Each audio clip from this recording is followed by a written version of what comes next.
Hi guys, welcome back to the channel.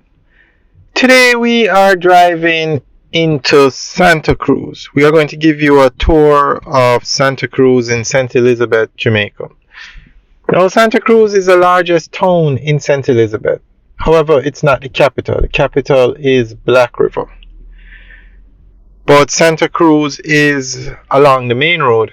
Black River is by the seaside, so there is a port down there. So back in the day, Black River was the main town because of the port. Everything would come in and out through the sea. But over time, things changed, and the main road goes through Santa Cruz. So Santa Cruz is now the largest and busiest town in St. Elizabeth. And it's one of the main towns that you go through when driving on the south coast of Jamaica. So when you're driving from Kingston to St. Negril, after Mandeville, the next main town is Santa Cruz and then Savlamar. Alright guys, enjoy the tour. Remember to like, share and subscribe. Have a good day.